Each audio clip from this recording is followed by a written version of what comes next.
கொடி கொடி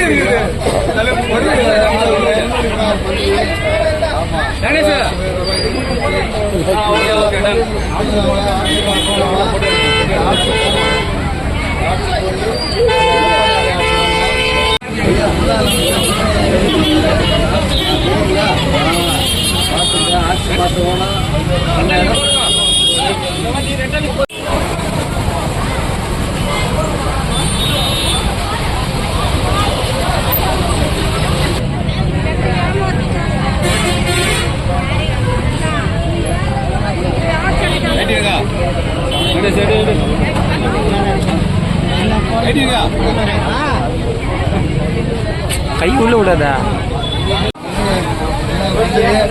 விலைவாசி எல்லாம் கட்டுப்பாட்டு வரணும்னா அந்த எடப்பாடி முதலமைச்சராக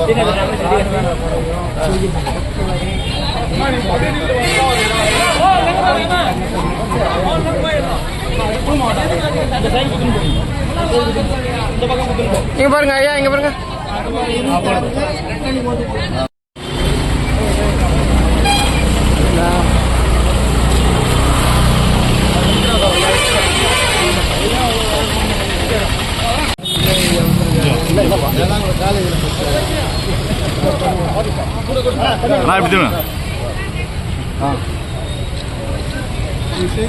எடப்பாடி ஆட்சி வரணும் மாற்றி போட்டுரு.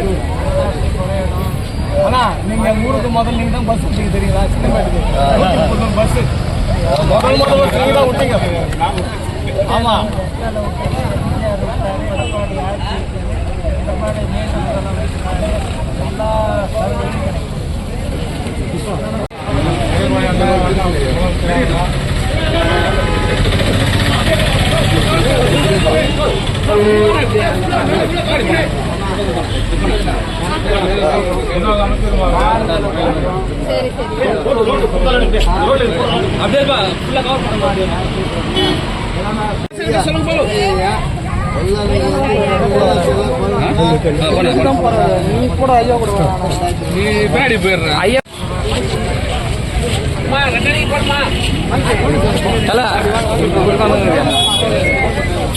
ஐயா யார் பேரு?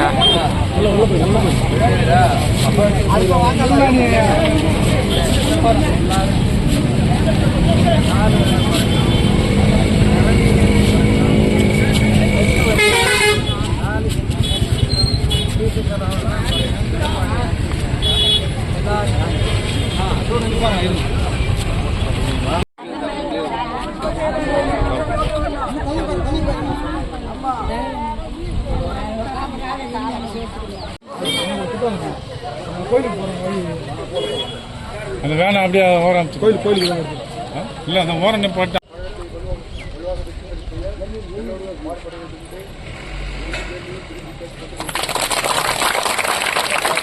இந்த சிறப்பான நிகழ்ச்சியை ஏற்பாடு செய்ய வேண்டும் என்று சொன்ன உடனே சிறப்பான நிகழ்ச்சி எப்போதுமே ஆரணி என்றால் அது ஒரு தனி பெருமை உண்டு. எள்ளு என்றால் ஆரணி, சின்னப்பேடு, நம்முடைய பொன்னேரி தொகுதிக்கு உட்பட்ட இடங்களுக்கெல்லாம் பேருந்தை இயக்கிய பெருமை அண்ணனை சாரும்.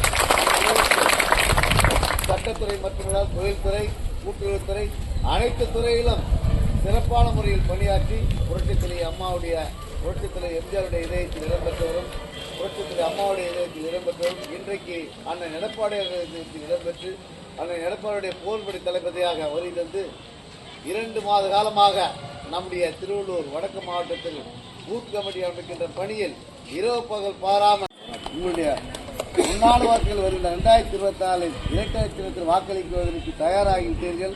அதற்கு நாம் முன்னோட்டமாக இன்றைக்கு இந்த பணியில் மேற்கொண்டிருக்கின்றோம். இந்த பணியில் மேற்கொண்டிருக்கின்ற நீங்கள் அனைவரும் சிறப்பான முறையில் செயலாற்றி என்னை 2 முறை சட்டமன்ற உறுப்பினராக்கிய பெருமை நம்முடைய ஆரணி போதித்தார்.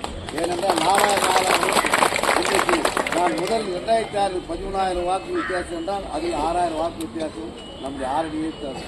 ஒவ்வொரு முறையும் ஆரணி 4,000 5,000 என்ற வாக்கு வித்தியாசத்துக்கு 3வது முறையும் அதிகமான வாக்கு வித்தியாசங்கள் தான்.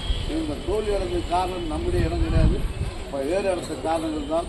அதனால் எப்பவுமே வெற்றியை தேடி தருகின்ற இடம்தான் நம்முடைய ஆரணி.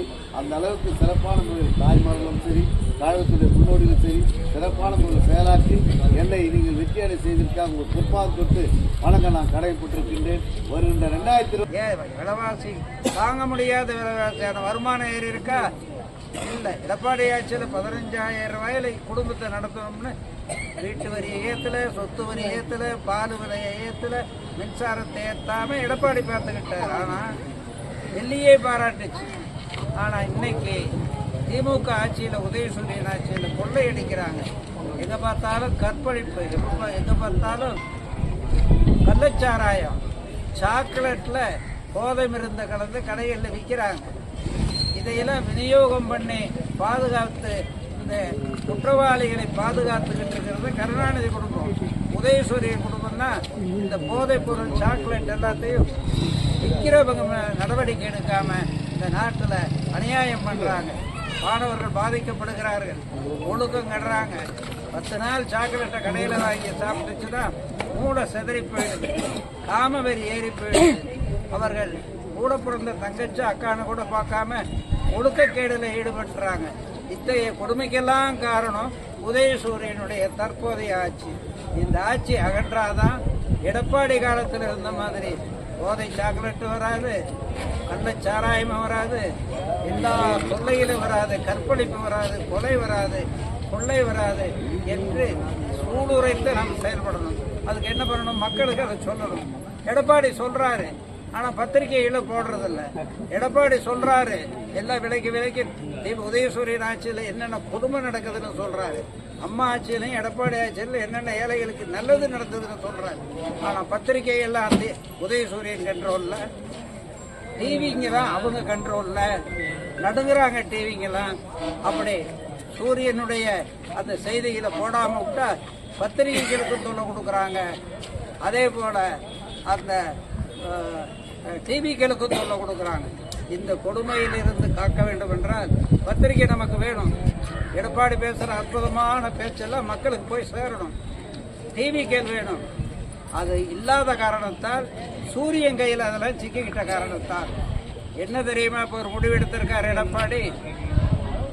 டிவிக்களாக அதே போல பத்திரிகைகளாக செயல்பட வேண்டியது இந்த பூத் கமிட்டி மெம்பர்களும் கிளைக்கழக செயலாளர்களும் மகளிரும், பெரும்பான்மையாக மகளிரும் இளைஞர்களும் தான் இந்த பொறுப்பு கையில் எடுத்துக்கணும் அப்படின்னு முடிவு பண்ணி தான் உங்களை எடப்பாடியார் அவர்கள் டிவிக்கெல்லாம் பெண்கள் தான்